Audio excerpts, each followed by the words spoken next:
The views, information, or opinions expressed during this show are solely those of the individuals presenting them and do not necessarily represent those of That Fuzzing Rock Show or its creators and writers. Cancel context, not humor. Enjoy the show.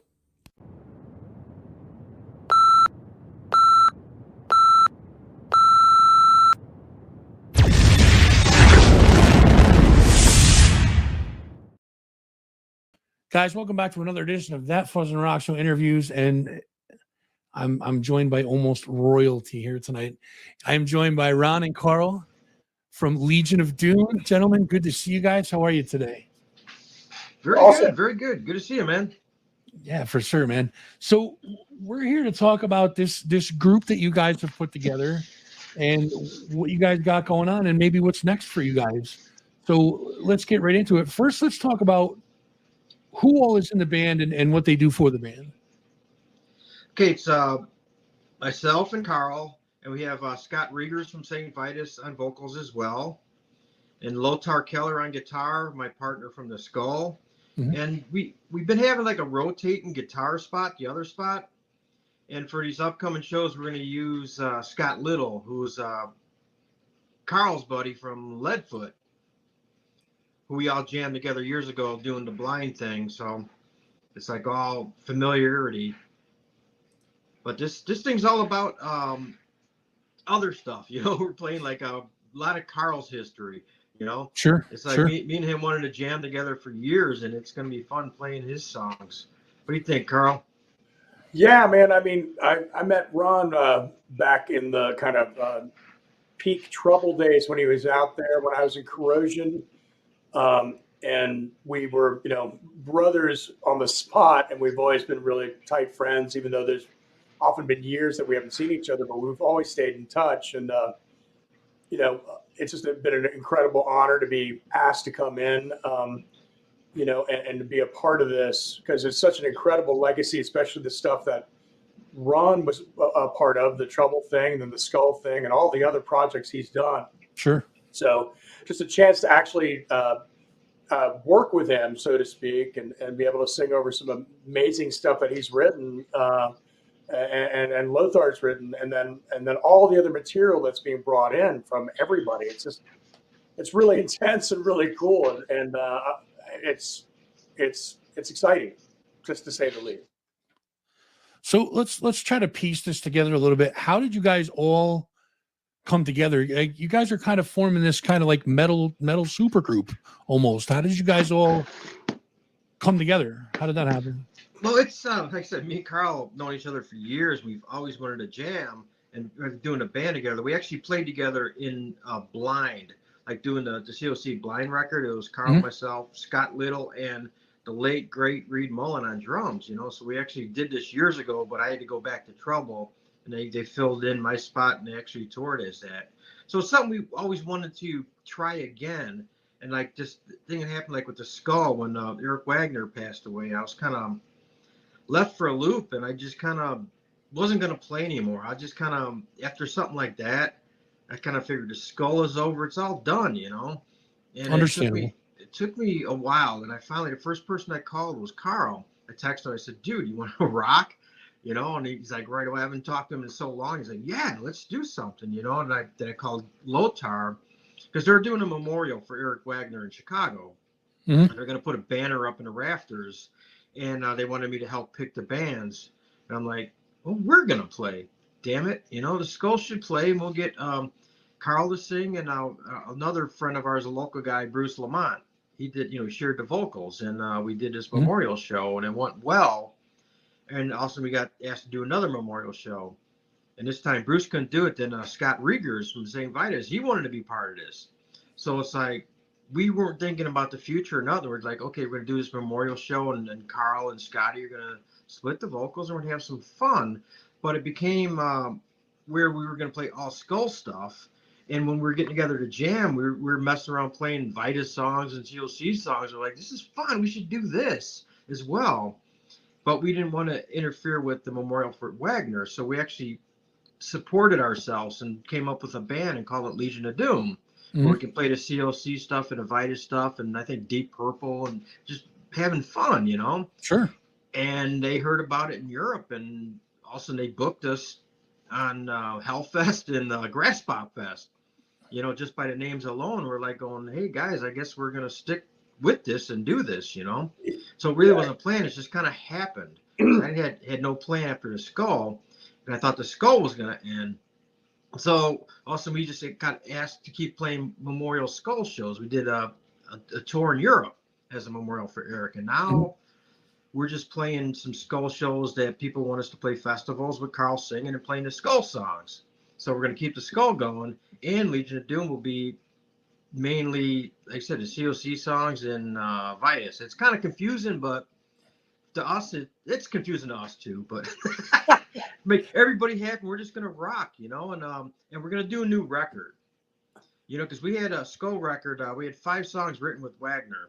Vocals on lyrics already, so we're gonna have Karl sing like 3 of the songs with lyrics and Rieger's the other 2, and then we're gonna finish writing as Legion of Doom. So it's gonna be like a split record, like half Legion of Doom and half Skull, and that way it kind of finalizes what we did with the Skull, and then move on with Legion of Doom. You know, I'm not gonna complain. I won't.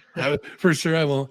Karl, was that a surprise phone call? Was it a surprise to get that phone call from Ron?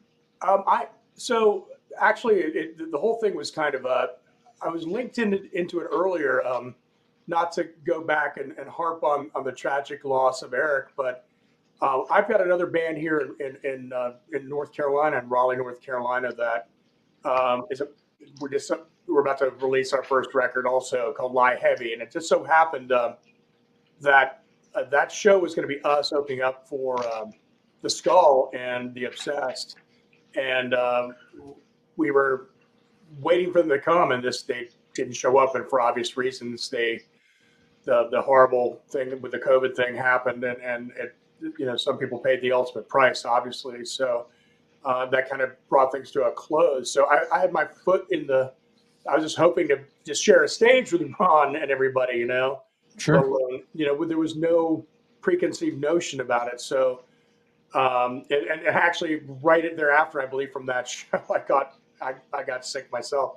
Oh, but I don't want to harp on that. I want to think about the good things. And what came out of it was, you know, Ron reaching out to me. I didn't expect that call, but I was floored. Of course, I was like, there's only one answer. And yes, I'm here for you, man. And I'd be honored and honestly slightly effing terrified. You know? Right. Yeah. Right. In the sense of, like, you know, the legacy of the incredible talent, the songwriting of someone like Eric, and for me to go up there and even touch it was kind of mind blowing. And so we approached it as respectfully as we could. And that first show went really, really well. And, you know, like I said, it was just, you know, in front of Eric's kids, his ex-wife, his girlfriend, and lots of dear old fans. And the vibe in the room was really just amazing and overwhelmingly positive. And it just was, we kind of looked at each other, just like going back to what Ron said, and said, hey,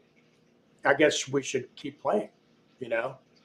And I'm still blown away. I'm still honored to be a part of it. So I'm ever so grateful. And I can't wait to keep playing all the killer old stuff from all our different bands that we've been in, and then also create new stuff together. Yeah, absolutely. Really exciting. Absolutely.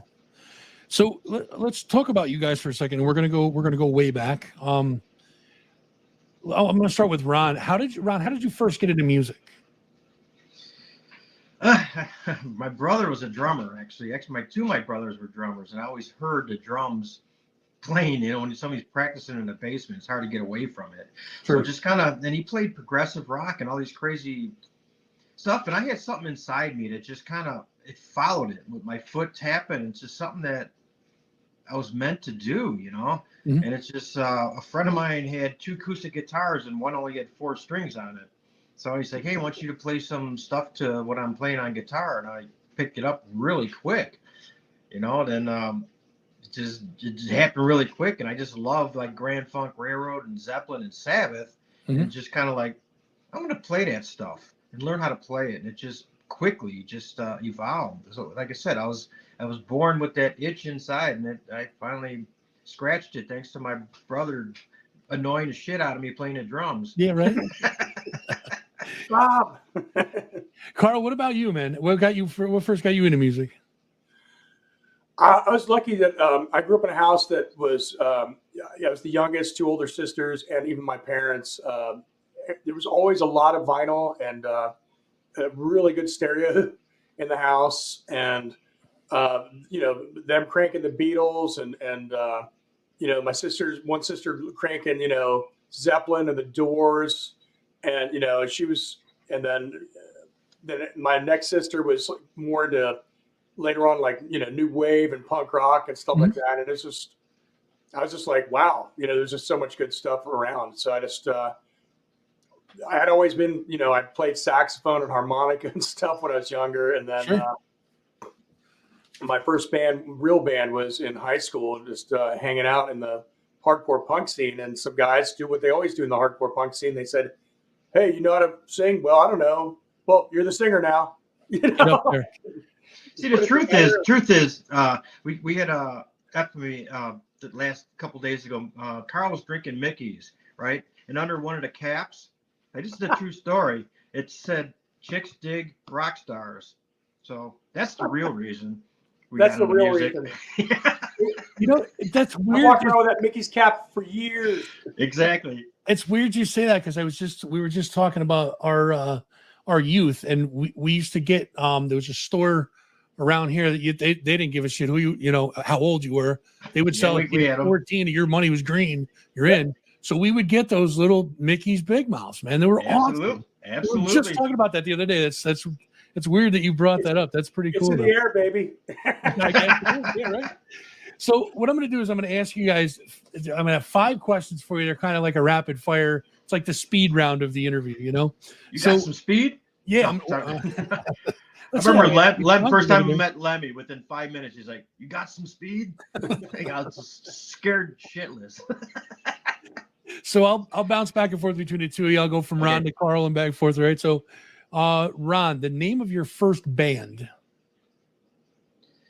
Sabarage. It was a tribute to Sabbath.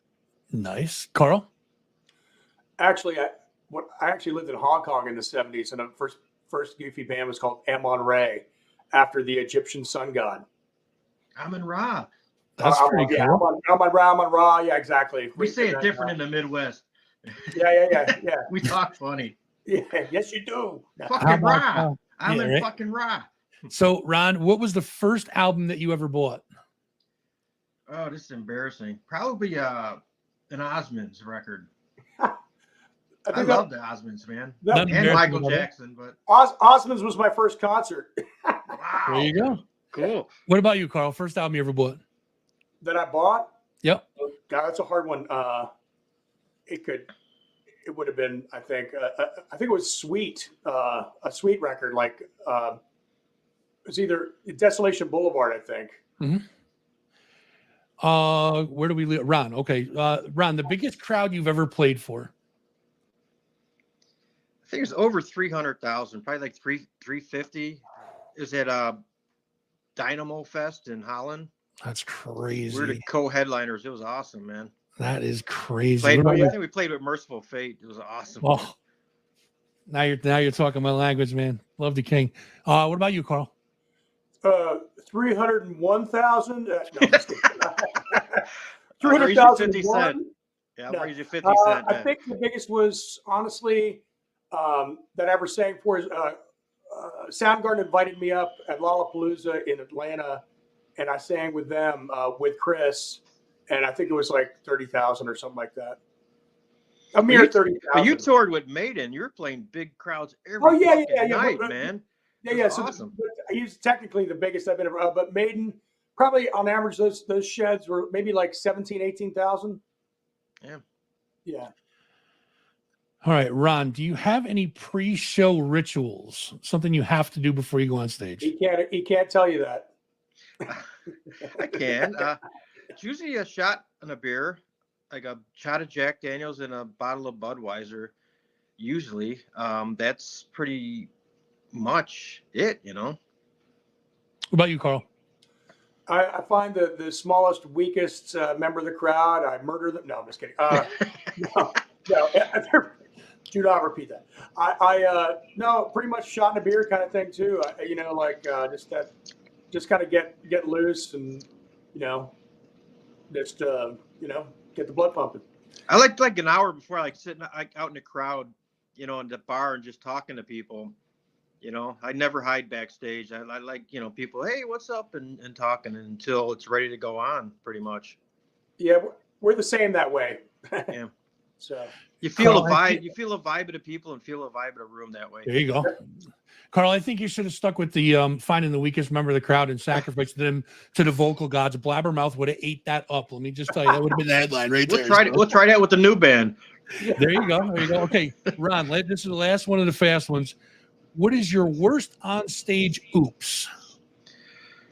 Oh, there was a couple really good ones. I was with the band Mustache, and we were opening for Molly Hatchet, and we did this 3-part thing where I just totally messed it up and just stopped, walked up to the microphone in the crowd and said, give me one more time. And it was like, and it worked, and everybody laughed. It was part of the show. I thought it was part of the show, but that was like very embarrassing, man. Yeah, but you played it off. That's perfect. Yeah. It worked out, but I got some other bum dingers, but I usually kind of put that in the back pocket and forget about it. So it's hard to remember them. Protecting the innocent. I see what you're saying. Yeah, exactly. Carl, what about you? Biggest on-stage oops? I got a good one. Corrosion was we were playing in Amsterdam, the Melkweg, and our buddies Faith No More were at the show. They came out, and we had seen them in London at the Brixton Academy show. We were backstage and hanging with them. So they were in town at the same time as us. And the lights, I guess we had nobody working the lights for us, and they were super bright. And Faith No More was down front, and I stepped out too far, and I fell face first off the stage, right in front of them and the whole crowd. Oh, Jesus. And I was like, oh, yeah, I meant that, I did get one. I got my headstock, the knobs stuck in Eric Wagner's hair when we were jamming one time. Oh, Jesus. And I just had to stop playing and try to get his hair out of it in the middle of the song. It sucked. Yeah. It's funny afterwards, but I had one of those with Pepper at the Lyric Theater at the New Music Seminar where it was like a Spinal Tap moment where the roadie was coming out with the scissors to cut my hair loose from the machine heads, Oh, man. Not good, man. Not good. So we kind of touched on some of your guys' earlier influences. Sounds like Zeppelin, Sabbath, like the kind of the norms. What do you guys think was the biggest influence that kind of like shaped your sound of your playing, shaped your sound? Eric, mine's Motown. Motown, definitely. Motown? For the soul of playing. It just got something inside me and it just started making my fingers do things I didn't know what was going on. What about you, Carl? It was for me just like the way we grew up. It was just the hooks that I would hear like early Beatles stuff because my parents were obsessed and cranking it. Love them or hate them, they could write a hook, right? I love them, but some people don't. Sure. Not just that, but and then. I remember for me, just being a little kid listening to the Jesus Christ Superstar soundtrack on the German pressing. And it was like blown away by Murray Head singing, the part of Judas and Ian Gillan singing the part of Jesus Christ. And I was just like kind of obsessed as a little kid, so. Absolutely. I don't know if that answers that. But. Yeah, no, it makes perfect sense to me. So, you guys are gearing up. You guys are going to be pretty busy in June, especially, but this year in general, it sounds like the Legions of Metal Fest in Chicago, Illinois on June 3rd. And then you guys are going across the pond to Hellfest in France. Let's talk about this one in Chicago, the Legions of Metal Fest. Tell me a little bit about that one. It's Metal Church and Riot and all these wild 80s metal bands. It's a fest that used to be called Ragnarok here in Chicago. Mm-hmm. And they have it. Reggie's our favorite club. That's where they had the memorial for Wagner. And they just love us there. So they heard about the new band. They're like, debut here. We're like, okay, we might not be ready yet, but we needed a warm-up show before we went to Europe, and that's perfect, do a festival in Chicago at our favorite club. So yeah, it's just an old school um, United States version of like a metal fest. It's Mhm. smaller, but it's cool. It's compact, and it's a good weekend. Right on. Let's talk about Hellfest in France. Oh boy, He's done it before. I haven't. it's a wonderful, wonderful, the most cool, evil, decadent, joyous festival in the world. It's just I played there I think once, but I went a couple times just for the hell of it, because all my buddies seem to be playing there, and just every band you could think of, and it's huge. I mean, it's an honor to play there, and plus we're playing Grass Pop in Belgium 2 days before that, which is the metal fest in Europe as well. Mhm. So we got two good ones. We got two warm-up shows, Wiesbaden in Germany and Eindhoven, Holland. Yeah. So we got 4 shows in Europe, and it's going good, man. They're starting to book us for the fall, which is crazy. I mean, Skulls still got shows coming up, and Legion of Doom, they're starting to book us, like I said, for fall, and hopefully we got the record done by this fall. Mm-hmm. So you guys are doing 4 dates over in Europe. Let me ask you this. You guys have toured all over the world, and I'm always curious about this. I ask this question a lot. Do you guys notice a difference between U.S. crowds and the crowds overseas, Europe and even South American crowds? And we'll put that kind of like U.S. and then everybody else. Do you guys notice a difference in the crowds? Go ahead, Karl. A good crowd's a good crowd, right? So it seems like they're more similar now this time around than they were before in the past.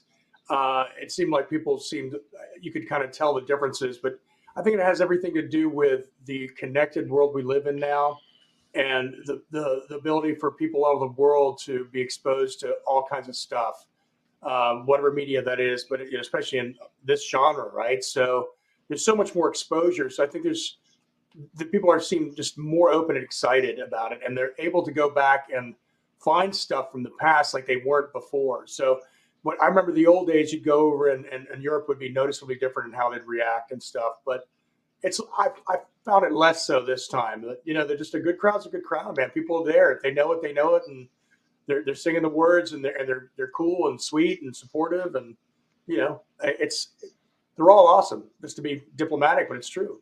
Absolutely, yeah. They each Europe enjoys it in their own way. A little less cameras in their hand. I mean, the States, it's more. I don't know. They're enjoying it in their way, but the cameras are more predominant, videoing and stuff. But otherwise, everybody just you need to get your yayas out after working your ass off all week. Just go out and rock, and everybody does it in their own ways, and they're both great. Yeah.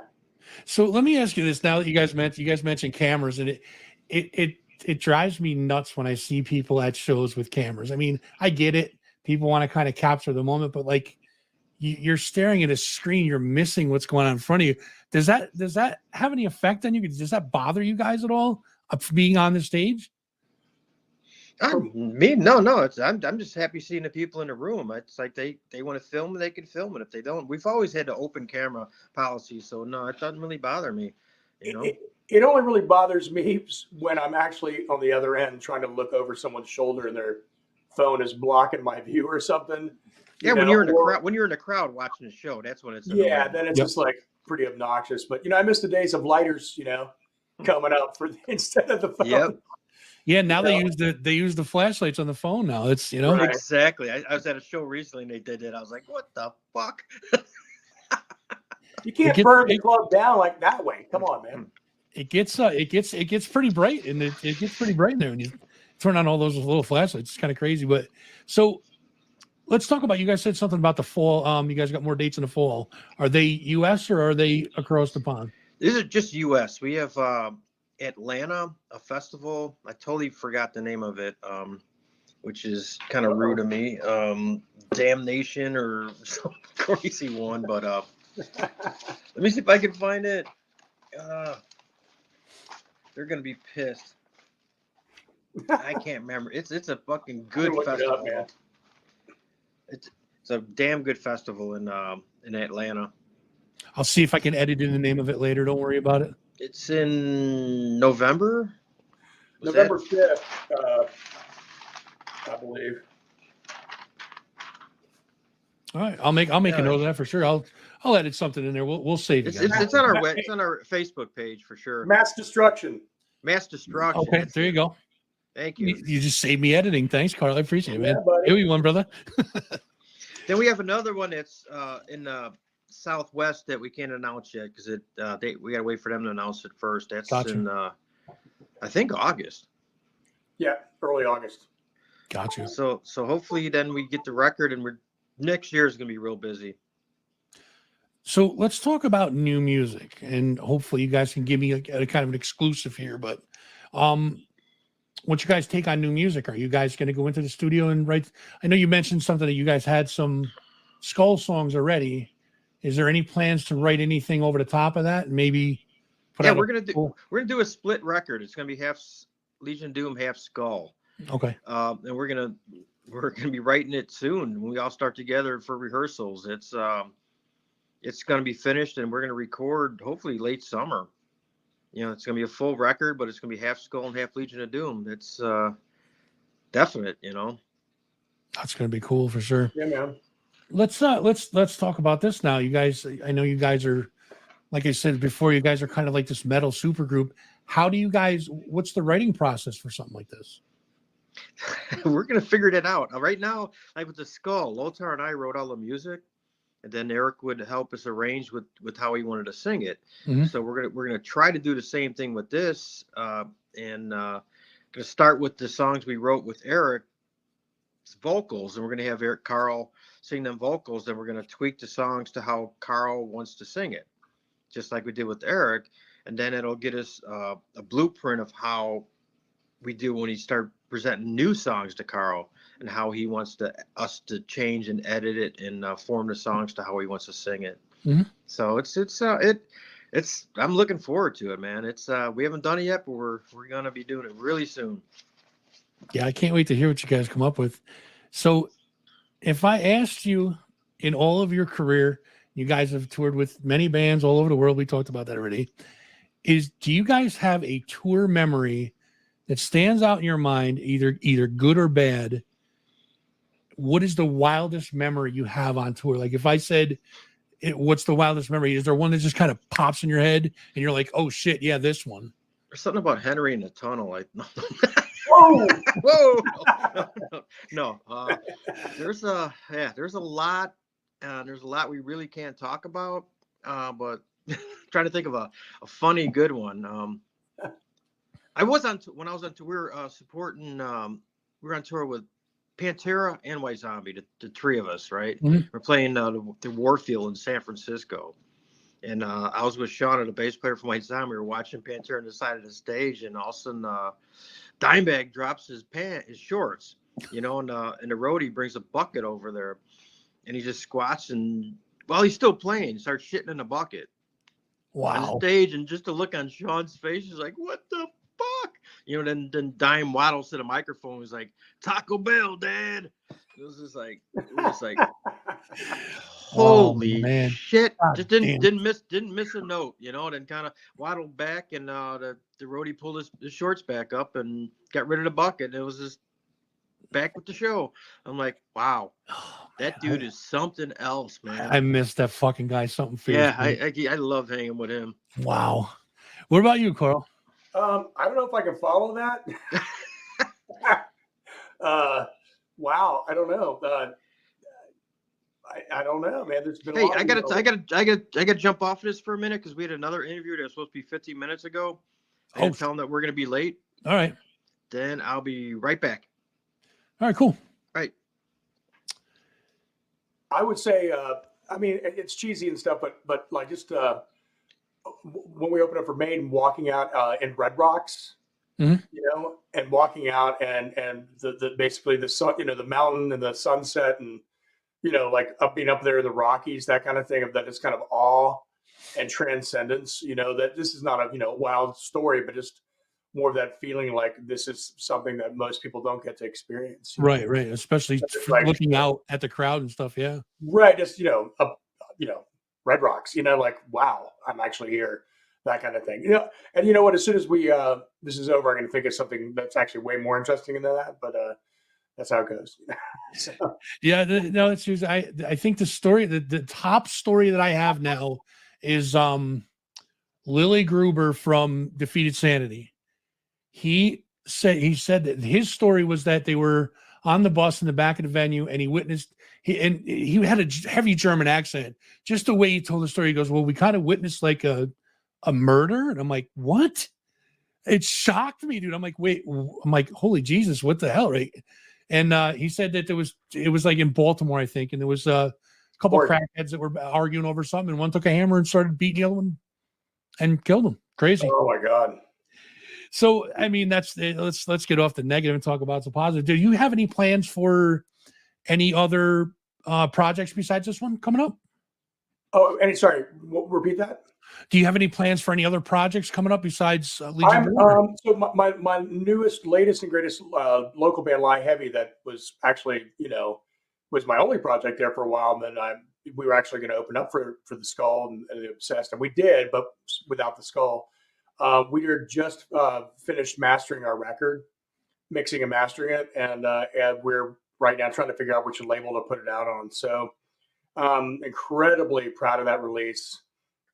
I think it's the best vocals and lyrics I've done since Blind, you know. So, you know, so it's really cool.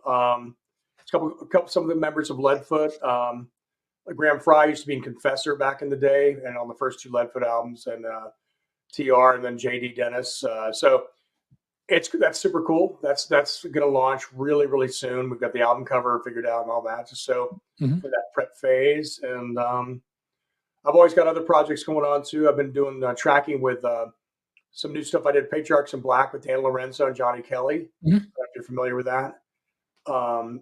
So I did 4 tracks on the last album that came out, and I'm going to be cutting 2 more tracks here for some new releases with them. That's kind of like an ongoing project, and Sure. I got some buddies up in Boston. I'm tracking some vocals for as a guest singer. So there's always something going on. But I'm staying busy, man. It's been cool. Very cool. Ron, I was just asking one of the last questions. Okay. Do you have any other plans for any other projects besides this, or are you just kind of focused on that? And Nothing right now. I mean, there's a lot of stuff in the back of my head I was thinking about. I mean, like everyone else has like other bands and labels and all kinds of crazy shit. I'm kind of stepping back and just gonna do this, finish the Skull, and continue Legion of Doom, and that's it for now. I'm gonna take care of stuff at home and hang with the wife and my cats and make some money working. there you go. Is there anything else you want to tell the folks before we wrap this up? I'm sorry I took so much of your time, but No, it's all good. I'm looking forward to jam with my friends playing this iconic music. You know, I'm a fan of COC. That Blind record is one of my favorite records, and playing that is just gonna be a blast. You know, and jamming with Scott and doing Vitus songs, him and Henry. It's a trip, man. You know, having Karl. This is gonna be fun, man. It's like a bunch of guys getting together and doing what we love, man. yeah, it's going to be crazy. Seasoned veterans, man. I wish I could make it awesome. to Chicago or France for it for sure, but hopefully you guys will be in the New York area somewhere. I'll definitely take a trip to see that. Anything else you want to say, Karl, before we wrap? Man, thanks for your time. Thanks for being into it and supporting us, and getting the word out there. Like, we couldn't be more excited. So we appreciate you doing that very much, man. It's been my pleasure, man. Folks, you can check out Legion of Doom at Legions of Metal Fest in Chicago, Illinois on June 3rd, and also at Hellfest in France on June 28th, 2023. I think that's the 21st, isn't it, or the 19th? Let me verify this. It might be the 18th. I can't even read my own writing. Jesus Christ, that's bad. It's on a Sunday. I know that. So all right. I can tell you right now, it's we are playing